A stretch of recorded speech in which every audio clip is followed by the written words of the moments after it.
दोस्तों आज हम देखेंगे बायोलॉजिकल क्लासिफिकेशन ऑफ प्लांट यानी पौधे का जैविक वर्गीकरण देखेंगे।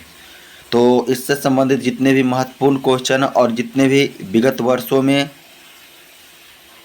सभी प्रश्नों में इस चैप्टर से जो भी प्रश्न पूछे गए हैं सभी इस वीडियो में और आगे आने वाले वीडियो में आपको कवर किया गया है। तो दोस्तों सभी वीडियो को पार्ट बाय पार्ट देखें आप। तो दोस्तों आज हम चलते हैं। प्रथम प्रश्न इस प्रकार है। प्रथम प्रश्न कहता है कि निम्नलिखित कथनों में विचार करें, यही ना, निम्नलिखित कथनों पर विचार करें। तो पहला ऑप्शन कहता है कि जीवों की संरचना, प्रजनन, स्वभाव, पोषण आदि गुणों के आधार पर विभिन्न श्रेणियों में बांटने की वर्गीकरण कहलाता है। जी बिल्कुल सही है, ये बात बोल रहा है। ऑप्शन नंबर ए बिल्कुल सही है। कहता है जीवों की संरचना, प्रजनन, स्वभाव, पोषण आदि गुणों के आधार पर विभिन्न श्रेणियों में बांटना वर्गीकरण कहलाता है। दूसरा नंबर ऑप्शन कह रहा है कि वर्गीकरण के सिद्धांतों का अध्ययन वर्गीकी कहलाता है। जी, बांटने की क्रिया वर्गीकरण होता है और जो सिद्धांत होता है उस सिद्धांत को वर्गीकी कहलाता है। इसलिए ऑप्शन नंबर सी 1 और 2 दोनों सही उत्तर हो जाएगा। अगला नंबर प्रश्न देखिए, कहता है निम्नलिखित में किन्हें वर्गीकी के जनक कहा जाता है। तो वर्गीकी के जनक आपको लिनियस को यानी कैरोलस लिनियस को कहा जाता है। सिस्टीमा नेचुरल पुस्तक है ना, सिस्टीमा नेचुरे पुस्तक के लेखक कौन है। तो सिस्टीमा नेचुरल पुस्तक के लेखक कार्ल लिनियस है। ऑप्शन नंबर डी सही उत्तर हो जाएगा। अगला नंबर प्रश्न देखिए, कहता है कि जीवों की वर्गीकरण की मूल इकाई अथवा सबसे छोटी इकाई अथवा आधारीय इकाई कौन है। तो आपको पता होगा जीवों की वर्गीकरण की मूल इकाई कौन सा है। तो जीवों की मूल इकाई स्पीसीज है। क्यों? क्योंकि जब हम वर्गीकरण की बात किया जाता है तो कुछ इस प्रकार से है, पहले स्पीसीज आएगा, उसके बाद जीनियस आएगा, उसके बाद फाइलम आएगा, उसके बाद ऑर्डर आएगा, उसके बाद क्लास आएगा, उसके बाद डिवीजन आएगा, उसके बाद किंगडम आएगा, इस प्रकार। तो हम देख रहे हैं सबसे छोटी जो इकाई है यहाँ पे स्पीसीज से स्टार्ट हो रहा है, इसलिए स्पीसीज सबसे वर्गीकरण के मूल इकाई हो जाएगा। अगला देखिए, स्पीसीज जिसे जाति बोलते हैं हिंदी में है, क्या है। तो स्पीसीज क्या है। तो ये अंतर प्रजनन करने वाले जनसंख्या है ना, अंतर प्रजनन करने वाली जनसंख्या है। ऑप्शन नंबर सी बिल्कुल सही उत्तर हो जाएगा। अगला प्रश्न देखिए, कहता है द्विनाम पद्धति है ना, द्विपद नामकरण पद्धति सर्वप्रथम किसने प्रारंभ किया था। तो द्विनाम नामकरण पद्धति कैरोलस लिनियस ने प्रारंभ किया था, है ना, वंश और जाति जो था। अगला नंबर प्रश्न देखिए, कहता है 7वां नंबर प्रश्न कहता है 5 जगत वर्गीकरण किंगडम किसके द्वारा दिया गया है। तो 5 जगत का वर्गीकरण RH व्हिटेकर के द्वारा दिया गया है। व्हिटेकर के 5 जगत वर्गीकरण के प्रोकैरियोटिक को रखा गया था। तो प्रोकैरियोटिक को रखा गया था आपको मोनोरा जगत, है ना। कहता है व्हिटेकर के 5 जगत वर्गीकरण में प्रोकैरियोटिक को रखा गया मोनोरा। देखिए व्हिटेकर ने 5 जगत को दिया था, जिसमें था मोनेरा था, प्रोटिस्टा था, फंगी था, प्लांटी था और एनिमिलिया था। इसमें से प्रोकैरियोटिक में मोनेरा को रखा गया था और बाकी सभी 4 को के यूकैरियोटिक में रखा गया, इसलिए ऑप्शन नंबर 8 का भी सही उत्तर हो जाएगा। अगला नंबर प्रश्न देखिए, अगला नंबर प्रश्न कहता है द्विनाम पद्धति में 2 शब्द सूचित करता है। तो द्विनाम पद्धति में 2 शब्द किसके, पहला पद जो रहता है जीनस रहता है और दूसरा रहता है स्पीसीज रहता है, यानी कि वंश और दूसरा जाति। अगला नंबर प्रश्न देखिए, कहता है द्विनाम पद्धति का अभिप्राय है। द्विनाम पद्धति का अभिप्राय है पौधे के नामों को 2 शब्दों में लिखना जो बताता है उसके वंश और जाति को बताता है। 11 नंबर प्रश्न कहता है वर्गीकरण की प्राकृतिक सिस्टम किस वनस्पति वैज्ञानिक ने प्रस्तुत किया था, है ना। तो वर्गीकरण की प्राकृतिक सिस्टम किस वैज्ञानिक ने प्रस्तुत किया था। तो ये स्वीडिश वैज्ञानिक थे, है ना, स्वीडिश वैज्ञानिक थे। अगला नंबर प्रश्न देखिए, कहता है कि पौधे का नाम देने वाला विज्ञान कहलाता है। तो पौधे के नाम देने वाला विज्ञान वर्गीकी कहलाता है। क्या होता है, वर्गीकरण। और पौधे के आपका जो विभिन्नता के अनुसार पर बांटा गया है उसको वर्गीकरण कहलाता है, लेकिन नाम देने वाले विज्ञान को वर्गीकी कहलाया। अगला नंबर प्रश्न कहता है 5 जगत में कुल कितने जगत में केवल एक कोशिकीय जीव ही शामिल है। तो चीज़ों को ध्यान दीजिए, एक कोशिकीय जीव 2, जिसमें से आपको मोनोरा और प्रोटिस्टा एक कोशिकीय में है, जो विटिकर साहब 5 दिया था, मोनोरा, प्रोटिस्टा, कवक, अनफंगी और एनिमिलिया और प्लांटी। इस प्रकार से आपको मोनेरा और प्रोटिस्टा एक कोशिकीय है, और तीसरा चौथा जो प्लांटी और एनिमिलिया वो बहुकोशिकीय है, और कवक जो है एक कोशिकीय और बहुकोशिकीय दोनों है। इसलिए यहाँ पे कहता है केवल एक कोशिकीय में कई जगत को रखा गया, 2, मोनेरा और प्रोटिस्टा को। ऑप्शन नंबर सी बिल्कुल सही उत्तर हो जाएगा। अगला नंबर प्रश्न देखिए, कहता है स्पीसीज प्लेटेरम पुस्तक किसके द्वारा लिखा गया। स्पीसीज प्लेटेरम पुस्तक किसके द्वारा लिखा गया, तो ये कार्ल लिनियस द्वारा, है ना, कैरोलस लिनियस द्वारा। ऑप्शन नंबर है सही उत्तर हो जाएगा। मोनेरा जगत के जीवों को किस प्रकार का पोषण होता है, तो मोनेरा जगत के जीवों में किस प्रकार का पोषण होता है, तो स्वपोषी और विषमपोषी दोनों प्रकार के होता है। प्रोटिस्टा जगत के अंतर्गत आने वाला जीव होते हैं, तो प्रोटिस्टा जगत के अंतर्गत आने वाला जीव जो होता है कीमो ऑटोट्रॉफ होता है, हेट्रोट्रॉफ होता है, ऑटोट्रॉफ होता है, इनमें से सभी, मतलब स्वपोषी, परपोषी, सब तरह के होता है। अगला नंबर प्रश्न देखिए, कहता है निम्नलिखित में से सही कर्म को पहचानें।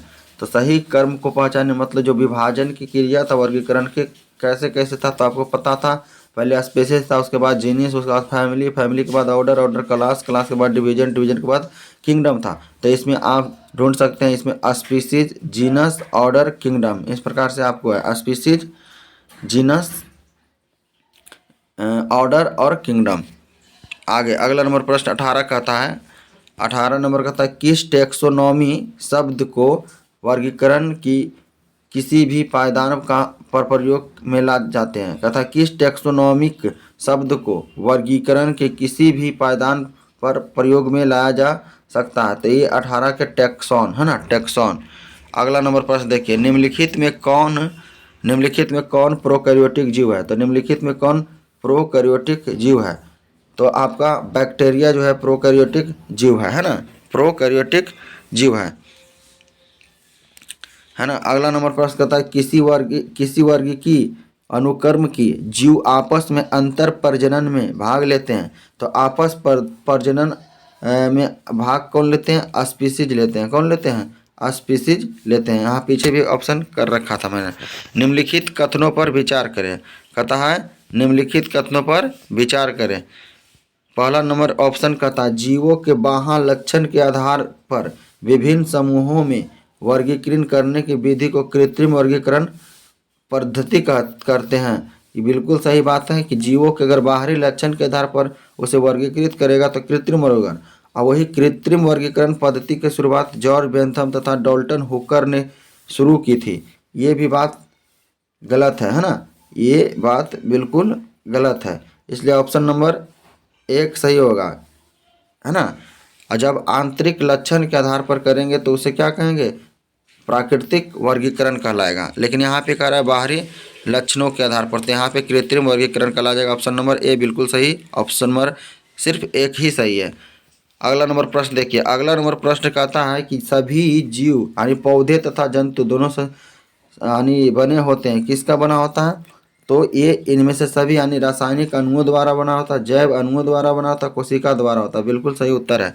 अगला नंबर कहता है कि वेटेकर के 5 जगत वर्गीकरण में यूकैरियोटिक्स, है ना, यूकैरियोटिक्स को निम्नलिखित में से किस वर्गों में रखा गया। तो मैंने बताया 5 जगत में से आपको हो जाएगा यहाँ पे सभी 5 किंगडमों में नहीं, 5 में से 4 किंगडम में, 5 में से 3 किंगडम में, तो यहाँ बिल्कुल सही उत्तर हो जाएगा। कहता है कि विटिकर कहता था कि विटिकर के 5 जगत के वर्गीकरण के यूकैरियोटिक को निम्नलिखित में से किस वर्गों में रखा गया था। तो यहाँ पे हो जाएगा आपका 5 में से 4 जगत को, किसमें 5 में से 4 जगत को। अगला नंबर देखिए, कहता जेनेरा प्लांटेरम किसने लिखा था, है ना, जेनेरा प्लांटेरम किसने लिखा था। तो जेनेरा प्लांटेरम किसने लिखा था, तो इसमें से आपको बेंथम तथा हुक्कर याद रखना है। जेनेरा प्लेंटेरम हुक्कर ने लिखा था, बेंथम तथा हुक्कर। अगला नंबर, जीवों का वर्गीकरण जब क्रोमोसोम के आधार पर किया जाता है तो उसे क्या कहते हैं? तो जीवों का वर्गीकरण जब क्रोमोसोम के आधार पर किया जाता है तो क्या कहते हैं? क्रोमोसोम के, तो साइटोटैक्सोनॉमी, क्या कहेंगे? साइटोटैक्सोनॉमी। अगला नंबर प्रश्न देखिए, कहता है समान गुणों वाला कुलों को किसमें शामिल किया जाता है? तो समान गुणों वाले कुलों को किसमें शामिल किया जाता है? तो ऑर्डर में किया जाता है। जीवों की वर्गीकरण 3 जगत पद्धति किसने दी? तो जीवों की वर्गीकरण के 3 जगत की पद्धति किसने दिया? आपका हेकेल ने। किसने दिया? हेकेल ने। कौन कौन दिया था इसमें? आपका प्लांटी था, एनिमिलिया था, और प्रोटिस्टा था। अगला नंबर प्रश्न देखिए, अगला नंबर प्रश्न कहता है कि नाम पद्धति कोड के अनुसार जीवों के वैज्ञानिक नाम लिखने का सही है। तो इसमें देखिए, सबसे पहले तो द्विनाम पद्धति लिखने की जो तरीका बताया गया था उसमें कहा था कि पहला जो होता है वंश, दूसरा जाति। वंश जो लिखा जाता था पहला कैपिटल लेटर होना चाहिए, और जाति जो लिखा रहता था, जाति का नाम पहला अक्षर आपका स्मॉल देना चाहिए। तो इसमें से सभी उत्तर गलत हो जाएगा, इसमें कोई भी सही नहीं है, क्योंकि पहला अक्षर कैपिटल, दूसरा भी कैपिटल दे दिया। ऐसे ही अमीबा के वैज्ञानिक नाम है एमीबिया प्रोटस। अगला प्रश्न देखते हैं। अगला नंबर प्रश्न कहता है निम्नलिखित में से किसने वर्गीकरण विज्ञान में भ्रौणिकीय लक्षण यानी एम्ब्रियोनिक कैरेक्टर्स के प्रयोग को लोकप्रिय बनाया? तो किसने बनाया था आपका लोकप्रिय? तो यहाँ पे आपको याद पंचानन माहेश्वरी, क्या? पंचानन माहेश्वरी ने बनाया था। अगला नंबर प्रश्न देखिए, पुष्पी पादप को किसमें रखा जाता है? तो पुष्पी पादप होता है एक अपुष्पी पादप। तो पुष्पी पादप को रखा गया फेनेरोगेमस। दोस्तों देखिए, प्लांट को 2 भागों में मुख्यतः बांटा गया, एक क्रिप्टोगेमस में और एक है फेनेरोगेमस में। जिसमें क्रिप्टोगेमस में ना ही फूल होता है, ना ही बीज होता है, ना ही फल होता है। तो क्रिप्टोगेमस वाला पौधा इस ग्रुप क्रिप्टोगेमस में रखेगा, और जिसमें फूल फल होता है और बीज होता है उसमें उसे फेनेरोगेमस में रखा गया। तो इसलिए यहाँ पे बोलता पुष्पी पादप को, तो फेनेरोगेमस यहाँ पे उत्तर सही हो जाएगा। 71 नंबर क्वेश्चन कहता है कि आप पुष्पी पादप को किस में रखा गया? तो यहाँ पे आपको रखना है क्रिप्टोगेमस। सही उत्तर हो जाएगा ऑप्शन नंबर सी, क्रिप्टोगेमस में सम्मिलित है। अब दोस्तों देखो, क्रिप्टोगेमस को 3 भागों में बांटा गया, एगो थैलोफाइट, ब्रायोफाइट, टेरिडोफाइट। तो इसलिए यहाँ ऑप्शन होगा थैलोफाइट, ब्रायोफाइटा, टेरिडोफाइटा, इनमें से सभी उत्तर सही होगा।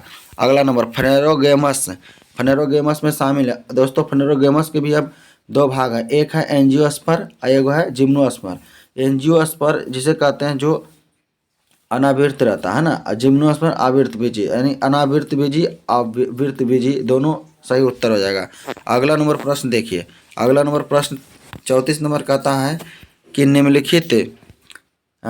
थैलोफाइटा समूह के पादपों में निम्नलिखित में कौन लक्षण पाए जाते हैं? तो देखिए कौन लक्षण पाए जाते हैं, तो थैलोफाइटा समूह किस में आएगा? आपको याद रखना पड़ेगा, क्रिप्टोगेमस के अंतर्गत मैंने पढ़ा था थैलोफाइटा, ब्रायोफाइट और टेरिडोफाइट। तो थैलोफाइटा के अंतर्गत हम पढ़ेंगे। तो ये कहता है कौन सा लक्षण पाया जाता है? तो ऑप्शन 1 कहता है पादप शरीर वास्तविक जड़ तथा तना पत्ती में विभेदित नहीं होते। जी, पता न चलता है इसमें पत्ता किधर है, जड़ किधर है और पत्ती किधर है, इसलिए इसमें वास्तविक विभेदित पता नहीं चलता है। इनका शरीर सुकाय यानी सदृश यानी थैलस के आकार होता है। यस, बिल्कुल सही उत्तर। अधिकांश पादप का या तो जलीय या तो नम स्थानों पर उगते हैं। जी, इसका उगने के स्थान जो होता है दोस्तों या तो जल में रहेगा, या जहाँ पे जल हमेशा बना रहेगा यानी कि नमी तरह बना रहेगा वहीं पे ये रहेगा। इसलिए ऑप्शन नंबर डी सही उत्तर हो जाएगा इनमें से सभी। अगला नंबर प्रश्न देखिए, अगला नंबर प्रश्न कहता है थैलोफाइटा समूह के पौधे अनुकूल परिस्थिति में किस प्रकार के प्रजनन करते हैं? थैलोफाइटा समूह के पौधे अनुकूल परिस्थिति में किस प्रकार के प्रजनन करते हैं? तो आपको समझ में आना चाहिए कि ये थैलोफाइटा जो अनुकूल परिस्थिति में ये आपको किस प्रकार से कर सकता है, तो बीजाणुजनक करता है। निम्नलिखित में कौन सा एक थैलोफाइटा समूह का पौधा है? तो थैलोफाइटा समूह में आपको शैवाल आता है, कवक आता है एंड फंगी भी, सॉरी ये शैवाल, कवक और एक और आता है आपका लाइकेन भी आता है। इस प्रकार से शैवाल हो जाएगा, इसमें सही उत्तर हो जाएगा। अगला नंबर प्रश्न देखिए 37 नंबर प्रश्न कहता है शैवालों को अध्ययन को क्या कहते हैं? शैवालों के अध्ययन को आपको फाइकोलॉजी कहते हैं और कवकों का अध्ययन माइकोलॉजी। चलिए आगे, निम्नलिखित कथनों पर विचार कीजिए। निम्नलिखित कथनों पर विचार कीजिए। ऑप्शन एक कहता शैवाल एक कोशिकीय होते हैं। शैवाल एक कोशिकीय होते हैं, जी बिल्कुल। शैवाल बहुकोशिकीय होते हैं, ये भी बिल्कुल सही उत्तर है। यानी कि 38 के ए दो एक कोशिकीय और बहुकोशिकीय दोनों प्रकार के होते हैं। निम्नलिखित में कौन सा एक शैवाल के विशिष्ट लक्षण नहीं है? हाँ, शैवाल के विशिष्ट लक्षण नहीं है। तो कहता है इनका शरीर थैलस के समान होता है, ये होता है। इनमें क्लोरोफिल पाया जाता है, बिल्कुल होता है। अधिकांश शैवाल जलीय होता है, जलीय होता ही है, बिल्कुल सही है। शैवाल के थैलस से सदृश शरीर वास्तविक उत्तक से बने होते हैं? नहीं, सदृश नहीं होते हैं, वास्तविक उत्तक से नहीं बने होते हैं। ऑप्शन नंबर डी बिल्कुल सही उत्तर हो जाएगा। अगला नंबर प्रश्न देखिए, 40 नंबर कहता निम्नलिखित में कौन सा एक विकल्प सही सुमेलित है?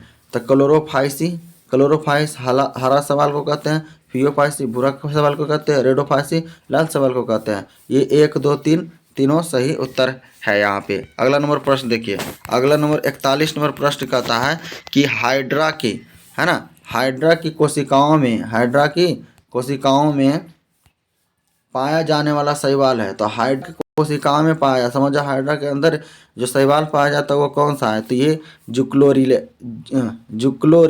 कौन है? जुक्लोरेला। तो जुक्लोरेला एक ऐसा शैवाल है जो हाइड्रा के कोशिका में पाया जाता है। अगला, निम्नलिखित में से कौन सा शैवाल बर्फ के सतह पर उग सकते हैं? तो बर्फ के सतह पर उग सकते हैं कौन? क्लेमाइडोमोनास। क्या याद रखना, क्लेमाइडोमोनास, है ना। क्लेडोमिनास ये एक कोशिकीय शैवाल है, क्लेमाइडोमोनास, ये बर्फ की सतह पर उग सकता है। अगला नंबर पर देखिए, शैवाल की कोशिका भित्ति किसकी बनी होती है? तो शैवाल की कोशिका भित्ति किसकी बनी होती है? तो सेल्यूलोज की बनी होती है, सेल्यूलोज की बनी होती है, सर यहाँ पे सेल्यूलोज की बनी होती है। अगला, शैवालों की विभिन्न जातियों में किस प्रभार का प्रजनन होता है ना? शैवालों की विभिन्न जातियों में किस प्रभार की जगह प्रकार का प्रजनन होता है? तो शैवालों की विभिन्न जातियों के जो प्रजनन के प्रकार होता है, आपको अलैंगिक प्रजनन होता है। अगला नंबर देखिए, निम्नलिखित में कौन हरा शैवाल है? तो हरा शैवाल कौन है? जैसे अभी हम शैवाल 3 प्रकार के, फियोफाइसी, रेडोफाइसी, अनक्लोरोफाइसी, लाल हरा भूरा, इस प्रकार से। तो यहाँ पे हरा शैवाल में कौन कौन सा आता है? तो हरा शैवाल में देखिए क्लेमाइडोमोनास भी आता है, वॉलवॉक्स भी आता है, यूलोथ्रिक्स भी आता है। अगला नंबर प्रश्न, निम्नलिखित में कौन सा एक हरा शैवाल नहीं है? तो निम्नलिखित में से कौन सा एक हरा शैवाल नहीं है? तो ये लैमिनेरिया भूरा शैवाल है। क्या है? लैमिनेरिया भूरा शैवाल है। तो चीज़ों को समझना, यहाँ पे आपको हरा शैवाल के ऑप्शन कितना मिल गया? 3 2 5 गो। कौन के? क्लेमाइडोमोनास हरा शैवाल है, वेलवॉक्स हरा शैवाल है, इलोथ्रिक्स हरा शैवाल है, क्लोरेला हरा शैवाल है, एंड अस्पायरोगारा हरा शैवाल है। और यहाँ से एक भूरा शैवाल, ये आपको याद रखना, लेमिनेरिया एक भूरा शैवाल है। अगला कहा जाता है कि अंतरिक्ष कार्यक्रम में ऑक्सीजन की आपूर्ति को नियंत्रित करने के लिए प्रयुक्त किए जाने वाला एक कोशिकीय शैवाल का नाम क्या है? तो एक कोशिकीय शैवाल का नाम क्या है? यहाँ पे क्लोरेला होना चाहिए लेकिन है नहीं, तो यहाँ पे आपको 47 के अर्थ हो जाएगा इलोथ्रिक्स। इलोथ्रिक्स भी एक जो है आपका अंतरिक्ष कार्यक्रम में ऑक्सीजन की आपूर्ति के लिए लिया जाता है। अगला नंबर पर, निम्नलिखित में कौन सा भूरे शैवाल है? तो यहाँ आपको याद रखना है, अभी हम पीछे एक लेमिनेरिया बताएं, ये भूरा शैवाल है, सारगैसम भी ये भूरे शैवाल है, और फ्यूकस भी भूरे शैवाल है। तो सारगैसम, लैमिनेरिया, फ्यूकस, इनमें से सभी ये भूरे शैवाल हैं। 49 नंबर प्रश्न देखिए, सारगासो समुद्र का नाम पड़ा, सारगासो समुद्र के नाम पड़ा किसके कारण? तो शैवाल के कारण, क्योंकि सारगासो एक भूरे शैवाल, इसके कारण ही सारगासो सागर नाम रख दिया गया। अगला नंबर प्रश्न, किस शैवाल से आयोडीन प्राप्त किया जाता है? तो आपको याद रखना पड़ेगा कि शैवाल जो है आपको एक भूरे शैवाल है जो कि लैमिनेरिया है, लैमिनेरिया से ही आयोडीन की प्राप्त किया जाता है। केल्प प्राप्त होता है, तो केल्प किससे प्राप्त होता है? तो केल्प समुद्रीय शैवाल से प्राप्त होता है। निम्नलिखित में किस वर्ग के शैवाल को समुद्री घास भी कहा जाता है? जी, तो निम्नलिखित में किस वर्ग के शैवाल को समुद्री घास भी कहा जाता है? तो फियोफाइसी को समुद्री घास कहा जाता है। अगला नंबर प्रश्न देखिए, अगला नंबर प्रश्न कहता है 53 नंबर कि खून को, है ना, खून को जमने से रोकने में सहायक यौगिक सोडियम लैमिनेरिन सल्फेट किस शैवाल से प्राप्त किया जाता है। दोस्तों जैसे ब्लड बैंक में ब्लड को रखा जाता है तो जो ना जमे उसके लिए क्या प्रयोग कर सकते हैं। तो यहाँ पे अगर मैं बात किया जाए शैवाल में, तो इसमें एक शैवाल है जो आपको लेमिनेरिया, है ना, लेमिनेरिया को प्रयोग कर सकते हैं। अगला नंबर प्रश्न देखिए, अगला नंबर प्रश्न कहता है कि कुछ समुद्री खरपतवार खाने से निम्नलिखित में से किस रोग के होने की संभावना नहीं होती है। तो दोस्तों इसमें आपको पता है कि गलकंड अनघेंघा रोग का कम खतरा होता है। अगला नंबर प्रश्न देखिए, कहता है लाल सागर का लाल रंग किसकी उपस्थिति के कारण होता है। तो लाल सागर का लाल रंग किसकी उपस्थिति, शैवाल के कारण ही ये लाल दिखाई देता है। निम्नलिखित में कौन लाल शैवाल है। अब देखिए भूरा वाला देख लिए थे, हरा वाला देख लिए, अब लाल वाला शैवाल के बारे में थोड़ा देखते हैं। तो लाल शैवाल इसमें से कौन सा है। तो ये देखिए निम्नलिखित में से कह रहा था पोरफायरा भी लाल शैवाल है, और ग्रेसिलेरिया भी, और जेलिडियम भी, है ना।